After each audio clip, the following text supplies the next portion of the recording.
Hindi online classes में आप सभी हिंदी प्रेमियों का हृदय से स्वागत। मैं एमपी सर। आज हम सभी लोग मिलकर सर्वनाम का अध्ययन करेंगे। सर्वनाम का अर्थ क्या है, सर्वनाम की परिभाषा क्या है और इसके कितने भेद होते हैं, आज हम लोग इस वीडियो में इसका अध्ययन करते हैं। और यह सर्वनाम कक्षा 6 से लेकर 12 तक के विद्यार्थियों के लिए काफ़ी महत्वपूर्ण है और इसके अलावा जो छात्र प्रतियोगी छात्र हैं उनके लिए भी यह वीडियो महत्वपूर्ण है। तो सबसे पहले हम लोग देखते हैं कि सर्वनाम का जो शाब्दिक अर्थ क्या है। सर्वनाम का शाब्दिक अर्थ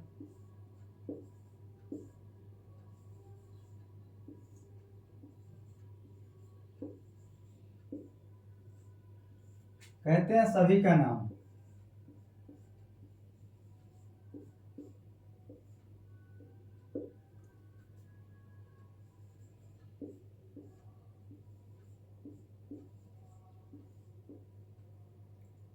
सर्वनाम का शाब्दिक अर्थ क्या होता है? सभी का नाम। सभी का नाम क्यों कहते हैं? तो इसमें यह है कि चाहे कोई पुरुष हो चाहे कोई स्त्री हो, उसी सर्वनाम का प्रयोग पुरुष के लिए भी करते हैं, उसी सर्वनाम का प्रयोग स्त्री के लिए भी किया जाता है। इसलिए सर्वनाम को सभी का जो शाब्दिक अर्थ होगा उसे कहते हैं सभी का नाम। परिभाषा की बात अगर हम करते हैं तो सबसे पहले देखते हैं सर्वनाम जो शब्द है या कैसा शब्द है। तो सर्वनाम विकारी शब्द है। सर्वनाम विकारी शब्द है।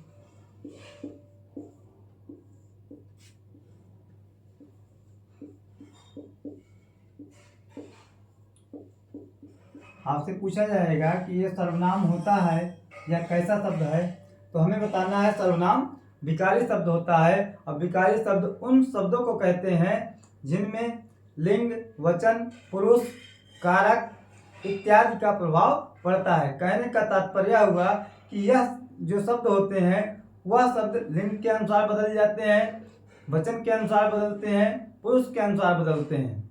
तो इसलिए इन शब्दों को हम क्या कहते हैं? विकारी शब्द कहते हैं। तो सर्वनाम कैसा शब्द है, तो हमें बताना सर्वनाम विकारी शब्द है।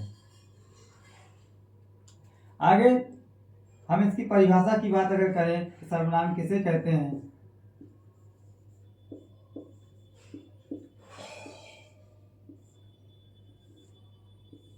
तो परिभाषा इसकी होती है कि जो शब्द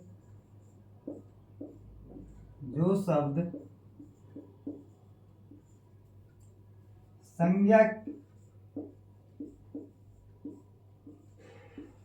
के स्थान पर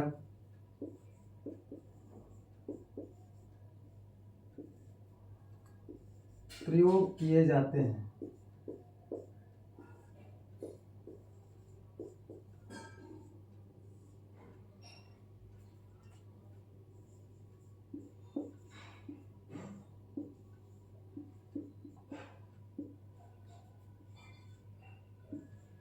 उसे सर्वनाम कहते हैं।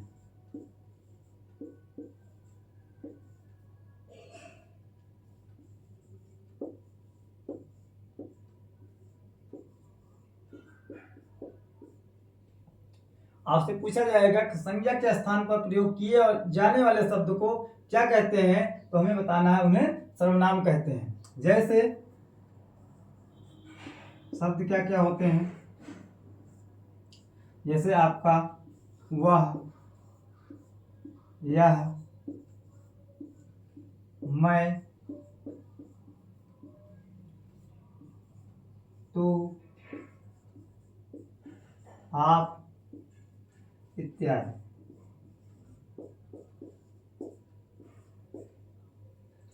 कि वह क्या है? सर्वनाम है। यह क्या है? सर्वनाम है। मैं क्या है? सर्वनाम है। तू सर्वनाम, आप सर्वनाम। तो यह सब क्या है? सर्वनाम है। और इन शब्दों का प्रयोग संज्ञा के स्थान पे होता है। जैसे कहा जाए कि राम जाता है, राम जाता है। अब इसमें राम क्या है? संज्ञा है। इस वाक्य में राम संज्ञा है। अब इसी के स्थान पर अगर कह दिया जाए कि वह जाता है, वह जाता है, तो राम के स्थान पर हमने वह का प्रयोग किया, तो राम क्या था? संज्ञा था। और संज्ञा के स्थान पर जिन शब्दों का प्रयोग करते हैं उन्हें हम सर्वनाम कहते हैं। तो इसमें आपने देखा कि सर्वनाम का अर्थ क्या है, सर्वनाम कैसा शब्द है और सर्वनाम की परिभाषा क्या होती है। आगे हम लोग देखेंगे सर्वनाम की संख्या कितनी होती है और इसके भेद कितने होते हैं।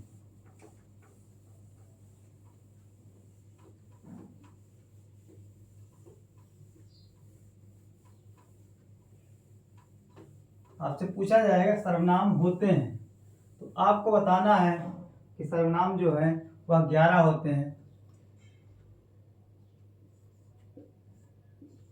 सर्वनाम की संख्या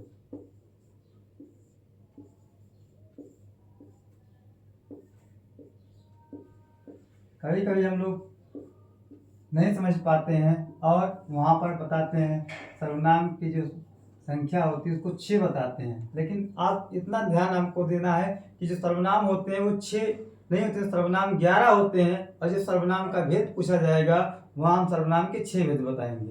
जो सर्वनाम 11 होते हैं तो इसको हम पहले देखते हैं। इसमें एक सर्वनाम है मैं, तू,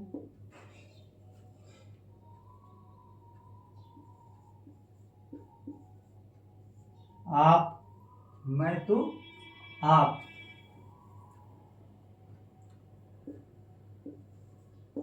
यह, वह, जो, सो,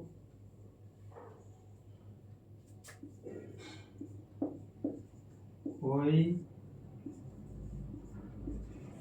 कुछ, क्या, कौन।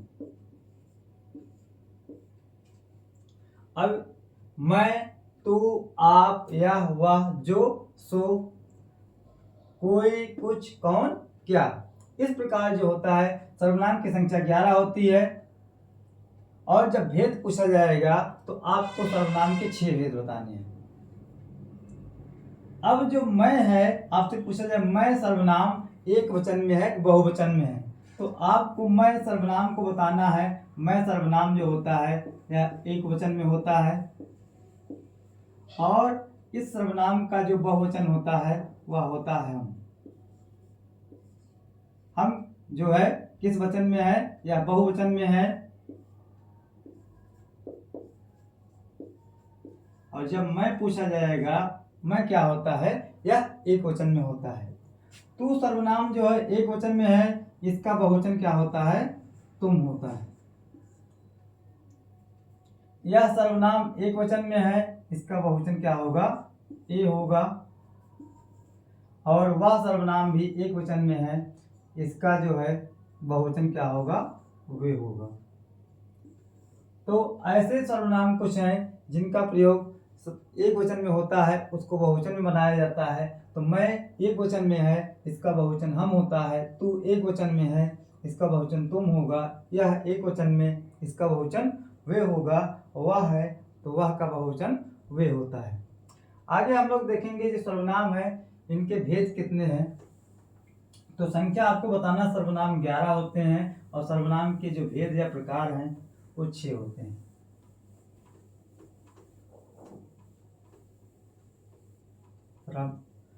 सर्वनाम के भेद।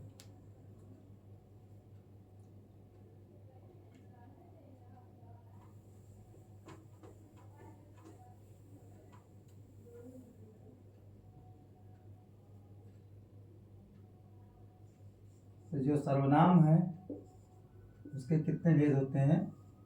6 भेद होते हैं।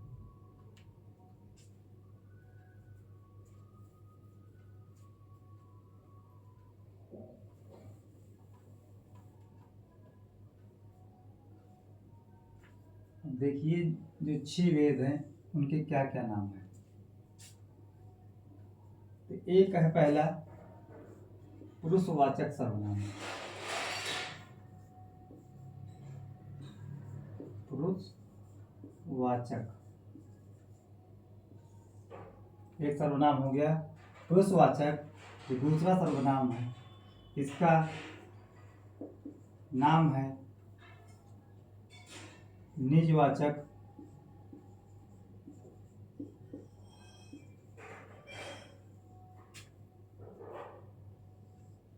तीसरा सर्वनाम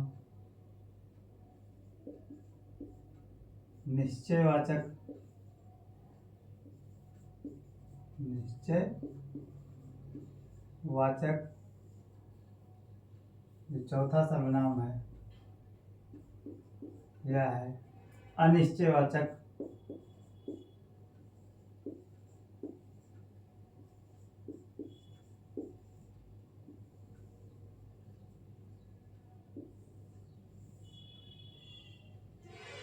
पांचवा सर्वनाम जो है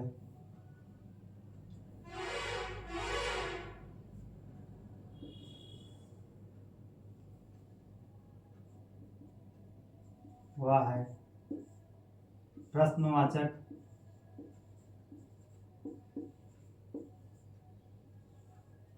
और जो छठवां सर्वनाम है वह है संबंधवाचक।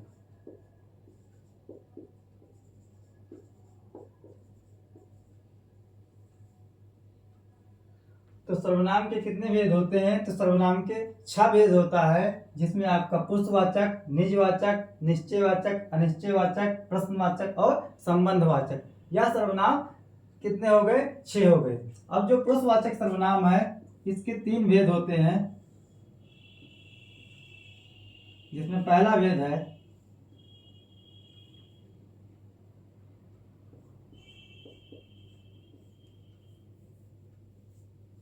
उत्तम पुरुष।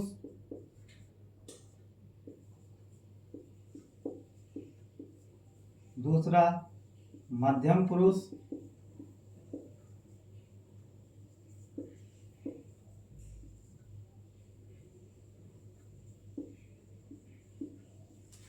जो तीसरा भेद है इसका, उसका नाम है अन्य पुरुष।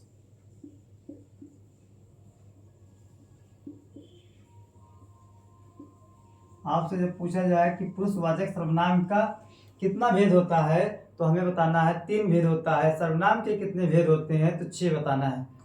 तो अब हम लोगों ने जो 11 सर्वनाम पढ़ा है, उस सर्वनाम में जो सर्वनाम आते हैं, पहले उसको देख लेते हैं कि कौन सा सर्वनाम किस सर्वनाम के अंतर्गत होता है। अब जो प्रश्नवाचक सर्वनाम है, इस सर्वनाम में आता है कौन,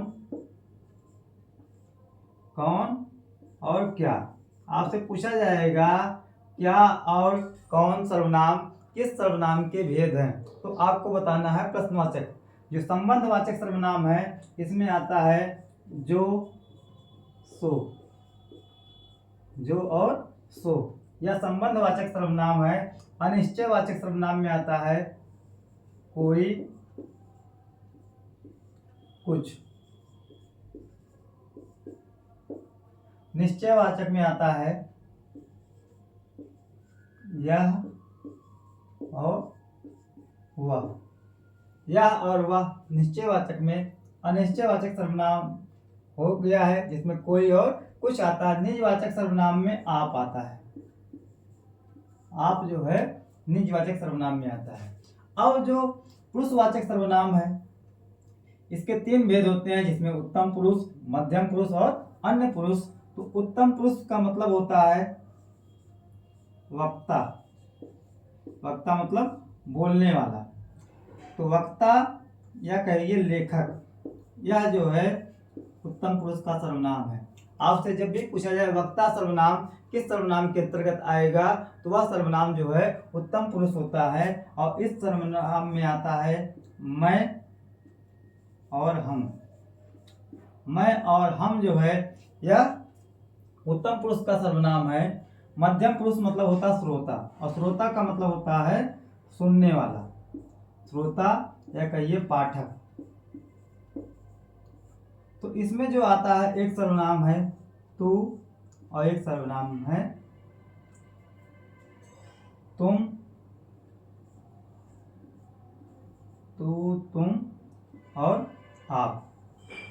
या 3 सर्वनाम हैं जो मध्यम पुरुष में आते हैं। अन्य पुरुष सर्वनाम में आता है यह, वह,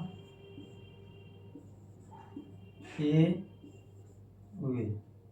तो इस प्रकार यह एक डायग्राम है।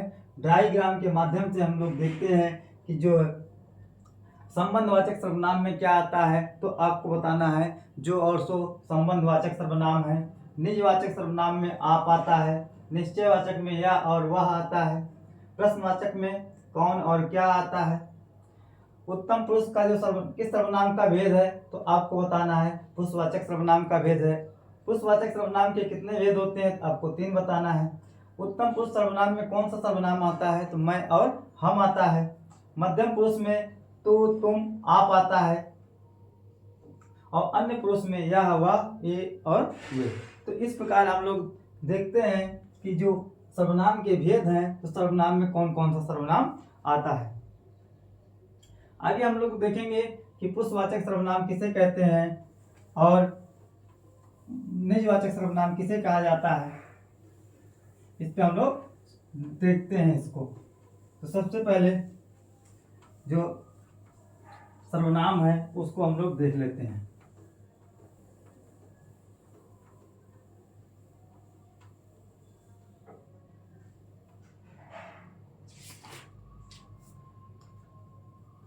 तो पहला सर्वनाम है जिसका नाम है पुरुषवाचक सर्वनाम। पुरुषवाचक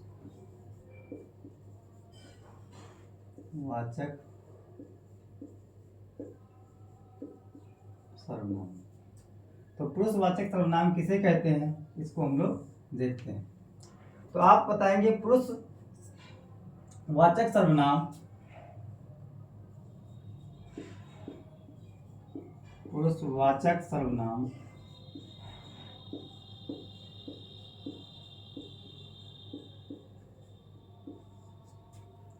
पुरुषों,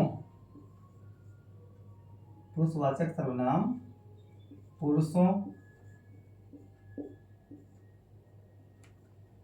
पुरुषों तो तात्पर्य क्या है, चाहे कोई स्त्री हो चाहे कोई पुरुष हो, स्त्री या पुरुष लिख लेते हैं इसमें। पुरुषों से तात्पर्य क्या है, स्त्री या पुरुष।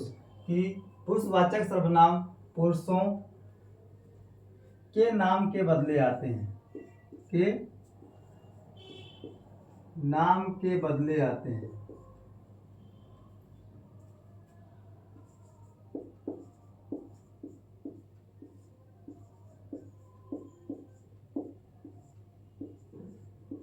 आपसे पूछा जाएगा कि वे सर्वनाम जो पुरुष के नाम के बदले आते हैं उस सर्वनाम को क्या कहते हैं, तो हमें बताना है पुरुषवाचक सर्वनाम कहते हैं उसको। और पुरुषवाचक सर्वनाम के 3 भेद होते हैं। आगे लिखना है कि पुरुषवाचक सर्वनाम के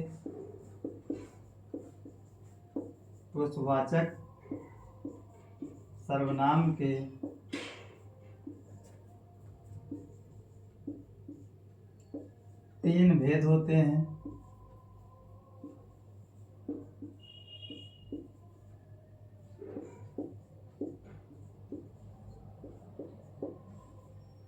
जिसमें पहला सर्वनाम है जिसको बोलते हैं उत्तम पुरुष। उत्तम पुरुष। अब उत्तम पुरुष का सर्वनाम किसे कहते हैं उसको हम लोग देखते हैं। तो उत्तम पुरुष का मतलब होता है वक्ता, वक्ता को उत्तम पुरुष,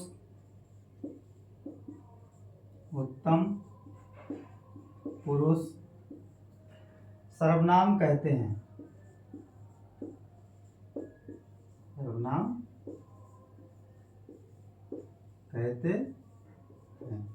आपसे क्या पूछा जाएगा, वक्ता को किस पुरुष का सर्वनाम कहा जाता है, तो वक्ता जो हमारा होता है वह उत्तम पुरुष का सर्वनाम होता है।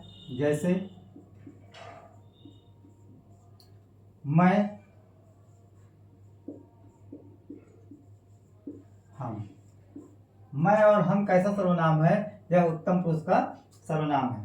जो अगला सर्वनाम है जिसका नाम है मध्यम पुरुष। मध्यम पुरुष। अब मध्यम पुरुष का सर्वनाम किसे कहते हैं? श्रोता को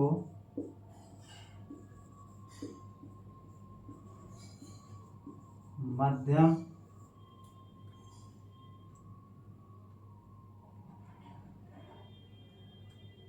पुरुष सर्वनाम कहते हैं।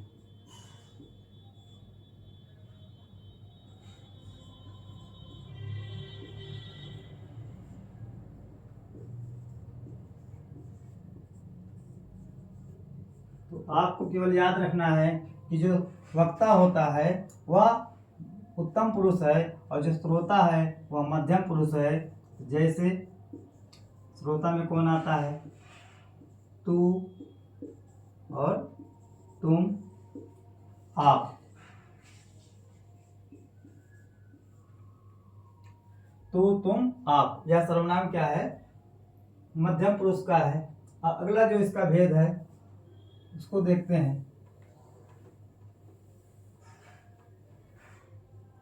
जिसमें है अन्य पुरुष। तीसरा भेद क्या है? अन्य पुरुष। तो अन्य पुरुष में उसकी परिभाषा होती है, उसको देखिए पहले। तो अन्य पुरुष में जो सर्वनाम आता है जिसके संबंध में बात कही जाए, जिसके संबंध में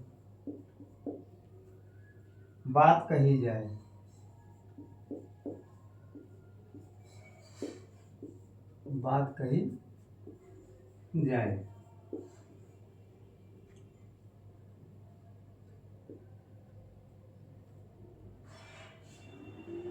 उसे अन्य पुरुष सर्वनाम कहते हैं। उसे अन्य पुरुष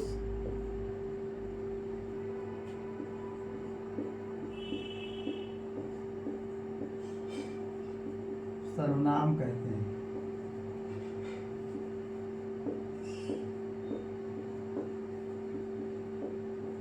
जैसे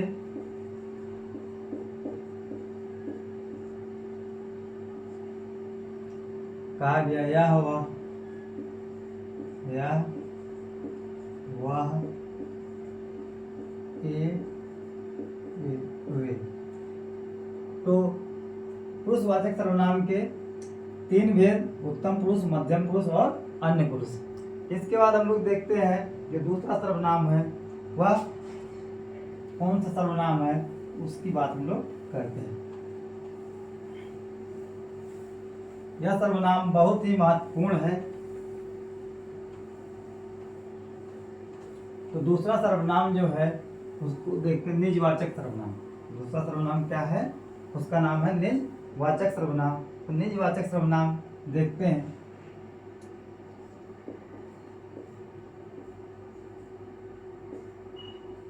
निजवाचक सर्वनाम।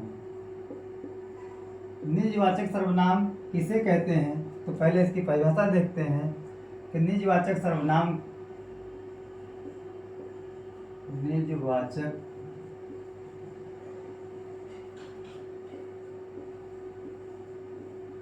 सर्वनाम का रूप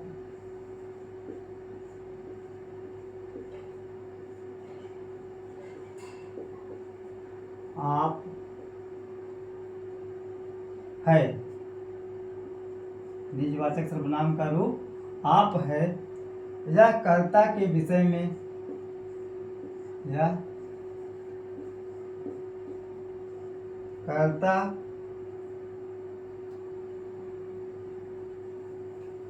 के विषय में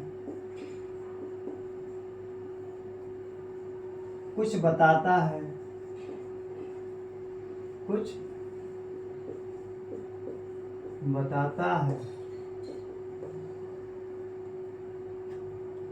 पर स्वयं कर्ता नहीं होता, पर स्वयं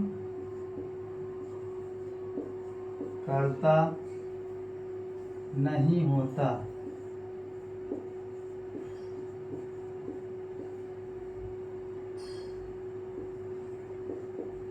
आपसे पूछा जाए कि निजवाचक सर्वनाम और जो अन्य पुरुष मध्यम पुरुष का सर्वनाम है उसमें भी आप आता है और यहाँ निजवाचक सर्वनाम में भी आप आता है, तो निजवाचक सर्वनाम में जो आप है वह क्या है कि वह कर्ता नहीं होता है, लेकिन जो मध्यम पुरुष का सर्वनाम है वह कर्ता होता है। तो दोनों में यही अंतर है कि यहाँ बताया गया कि निजवाचक सर्वनाम का रूप क्या है, आप है, और यह कर्ता के विषय में कुछ बताता है कि जब आप कर्ता के विषय में कुछ बताएगा तो वह आप जो है निजवाचक सर्वनाम होगा, और वहीं जो है यह स्वयं कर्ता नहीं होता है। निजवाचक सर्वनाम क्या होता है, स्वयं कर्ता नहीं होता है, लेकिन जो मध्यम पुरुष का सर्वनाम है वह क्या होता है, स्वयं कर्ता होता है। अब इसको उदाहरण से हम लोग देखते हैं।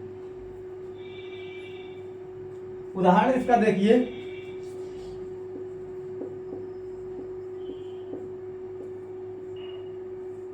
जैसे कहा गया यह काम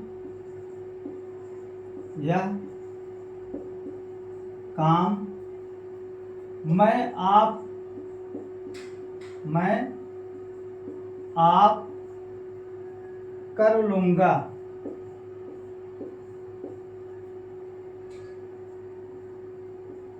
तो यहाँ पर देखिए कि जो आप आया है, यहाँ आप आया है, तो जो काम है उसको कहा जा रहा है कर्ता स्वयं कर लेगा, लेकिन यहाँ पर क्या है कि यह कर्ता का काम नहीं कर रहा है।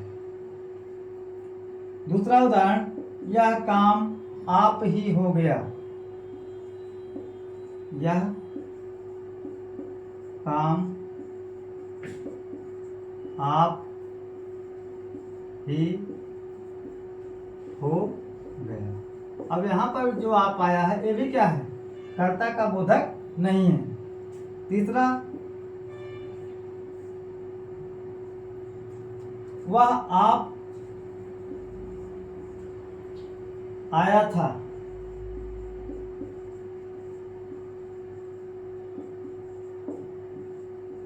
कहने का मतलब वह स्वयं आया था, यहाँ भी कर्ता के विषय में बताया जा रहा है।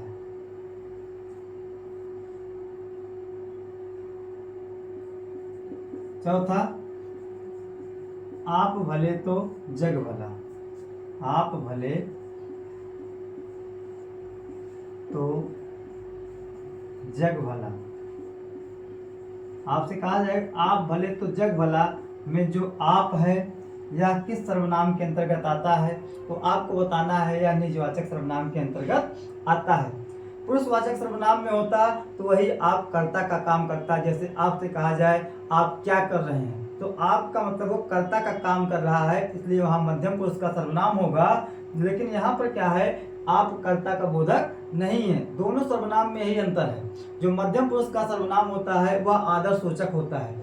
आप कहाँ जा रहे हैं, आप क्या कर रहे हैं, आप कौन हैं, तो यह मध्यम पुरुष का सर्वनाम है, यह क्या है, आदर सूचक होता है। और जो निजवाचक सर्वनाम है यह कर्ता का बोधक नहीं होता, लेकिन कर्ता के विषय में कुछ बताता है।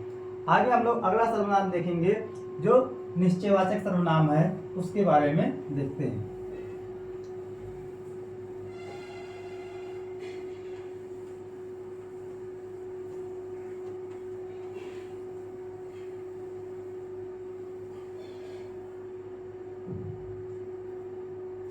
सर्वनाम निश्चयवाचक।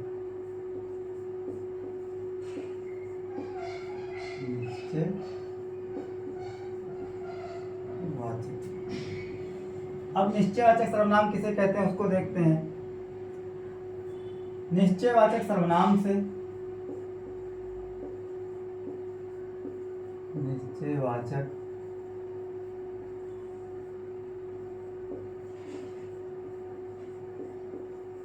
सर्वनाम से पास या दूर की, पास या दूर की वस्तु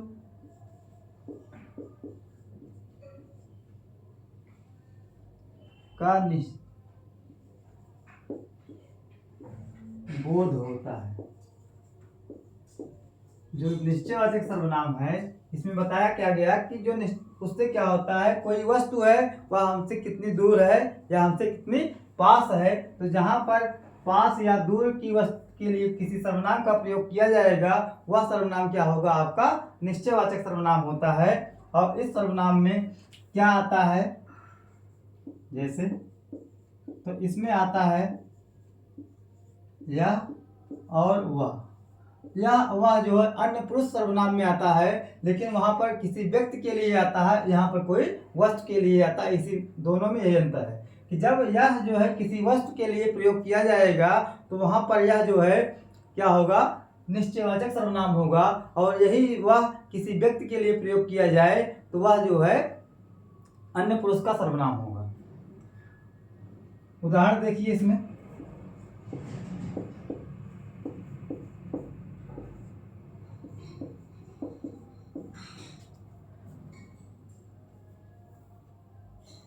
यह कोई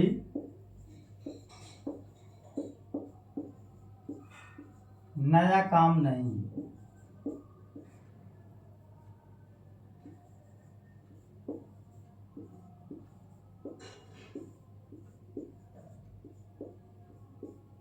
और यहाँ पर यह आया तो यहाँ पर क्या है, किसी वस्तु के लिए प्रयोग किया जा रहा है, इसलिए यह क्या है, आपका निश्चयवाचक सर्वनाम है।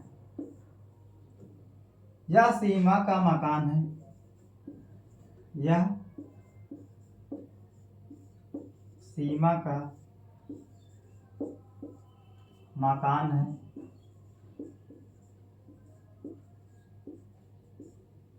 यहाँ पर भी आया है।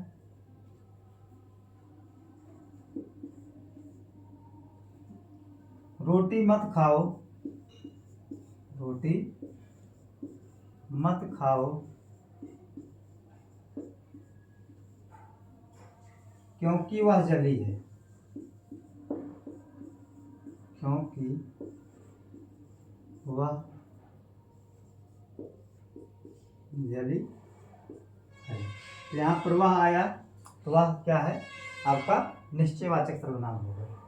आगे हम लोग देखते हैं अनिश्चयवाचक सर्वनाम। अनिश्चयवाचक सर्वनाम किसे कहते हैं,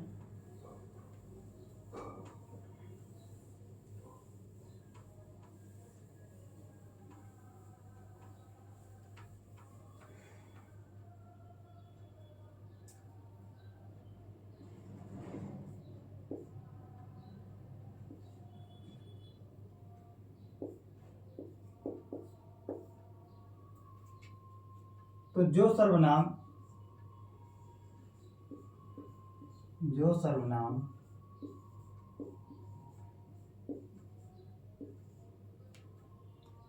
किसी अनिश्चित व्यक्ति, किसी अनिश्चित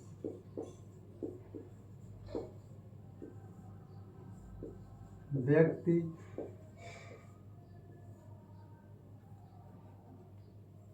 या वस्तु के लिए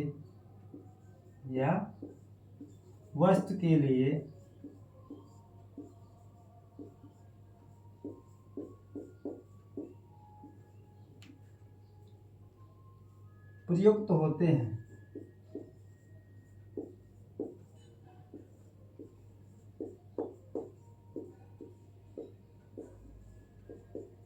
कि जिन सर्वनाम का प्रयोग किसी अनिश्चित व्यक्ति के लिए या वस्तु के लिए किया जाता है उसे क्या कहते हैं, अनिश्चयवाचक सर्वनाम कहा जाता है। जैसे इसमें आपका कौन सा सर्वनाम आएगा उसको पहले ध्यान देना है। तो इसमें आता है कोई और एक सर्वनाम है कुछ। तो कोई और कुछ सर्वनाम क्या है, अनिश्चयवाचक है। उदाहरण इसमें देखिए, इसका उदाहरण क्या होता है। तो उदाहरण में है घर में कुछ नहीं है, घर में कुछ नहीं है। और यहाँ पर कुछ आया है तो कुछ क्या होगा, अनिश्चयवाचक सर्वनाम, पानी में कुछ पड़ा है, पानी में कुछ पड़ा है, तो यहाँ पर भी कुछ है, वो भी क्या है, अनिश्चयवाचक है। कोई आया था, कोई आया था। तो इस सर्वनाम से क्या होता है, किसी भी वस्तु या व्यक्ति के निश्चय का बोध नहीं होता है, कि हम लोग जान नहीं पाते हैं कि इसमें कौन आया था या वस्तु कैसी थी, तो उसको हम लोग नहीं जान पाते हैं। तो जिस सर्वनाम से किसी अनिश्चित व्यक्ति या वस्तु का बोध होता है उसे अनिश्चयवाचक सर्वनाम कहा जाता है। अगला हम देखेंगे संबंधवाचक सर्वनाम। जो अगला सर्वनाम है वह है संबंधवाचक।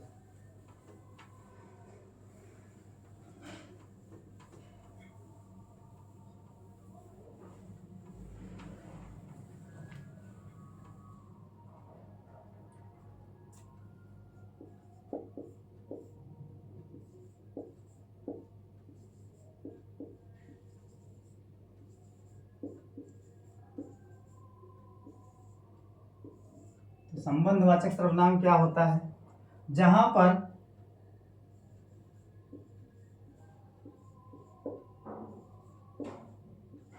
पर दो वस्तुओं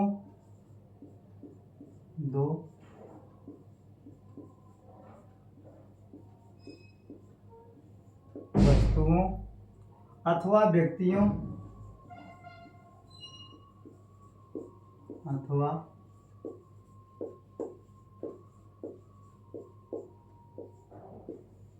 व्यक्तियों का पारस्परिक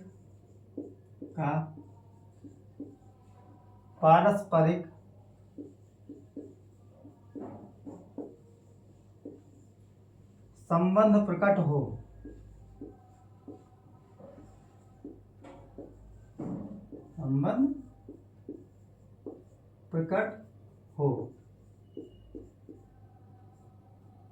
कि जहां पर दो वस्तुओं या व्यक्तियों का पारस्परिक उनमें परस्पर संबंध की बात होगी, तो वहां पर क्या होगा, संबंधवाचक सर्वनाम होता है। जैसे इसमें कौन सा सर्वनाम आता है उसको पहले देखेंगे। तो जैसे कहा गया जो और सो, यह दो सर्वनाम है जिसको संबंधवाचक कहा जाता है। उदाहरण देखिए, तो उदाहरण में क्या आएगा, वह कौन है जो, वह कौन है जो पड़ा रो रहा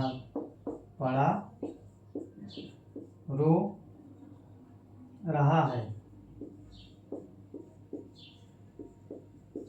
तो यहाँ पर जो आया है, तो जो क्या होगा, संबंधवाचक सर्वनाम है।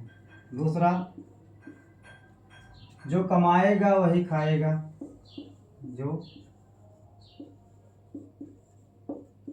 कमाएगा वही खाएगा।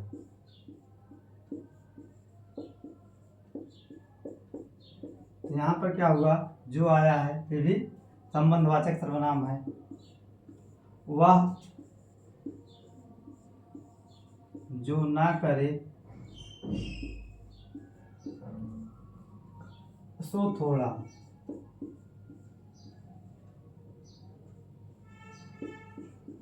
वह जो ना करे सो थोड़ा। यहाँ सो आया है, यहाँ जो आया है, तो जो सो आपको दिखाई कहीं देगा तो वह सर्वनाम किसके अंतर्गत आएगा, आपका संबंधवाचक सर्वनाम है। इसके बाद अंतिम सर्वनाम जिसका नाम है प्रश्नवाचक सर्वनाम।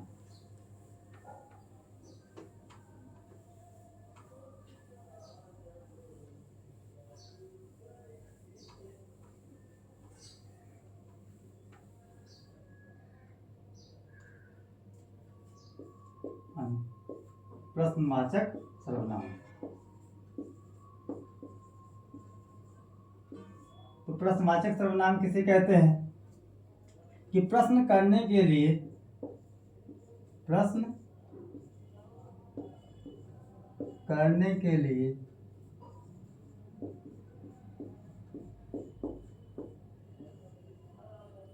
जिन सर्वनामों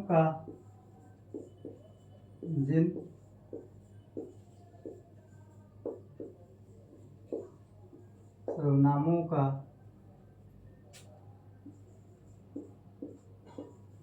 प्रयोग होता है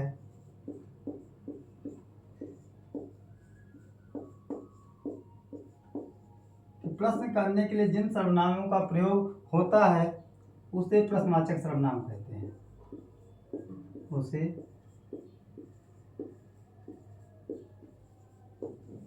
प्रश्नवाचक सर्वनाम कहते हैं।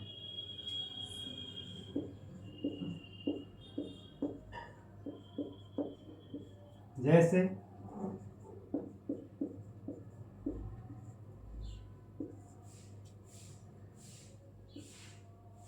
कौन और क्या। कहीं लिखा हो कौन तो आप कहेंगे प्रश्नवाचक, क्या लिखा होगा तो प्रश्नवाचक सर्वनाम। उदाहरण देखते हैं इसका कि प्रश्नवाचक सर्वनाम में आपसे उदाहरण भी ऐसे दिया जाएगा। पूछा जाएगा कौन सर्वनाम कैसा सर्वनाम है। वह क्या चाहता है, वह क्या चाहता है। कि कहा गया कि जिन सर्वनाम का प्रयोग प्रश्न करने के लिए किया जाता है वह सर्वनाम क्या होता है, प्रश्नवाचक सर्वनाम है। कौन खा रहा है, कौन खा रहा है, ये भी क्या है, प्रश्नवाचक सर्वनाम है कौन। तीसरा, तुम क्या कर रहे हो, तुम क्या कर रहे हो। तो जहां पर भी क्या हो, प्रश्न पूछने का काम किया जाए या प्रश्न करने का काम किया जाए, वहां पर जो भी सर्वनाम आएगा वह क्या होगा, प्रश्नवाचक होगा। तो यहाँ पर क्या, कौन और क्या। तो इस प्रकार क्या होता है, यह सर्वनाम का टॉपिक समाप्त होता है। वीडियो को देखने के लिए धन्यवाद और इसी प्रकार का वीडियो देखने के लिए चैनल पर बने रहें और अपने मित्रों को भी शेयर करें।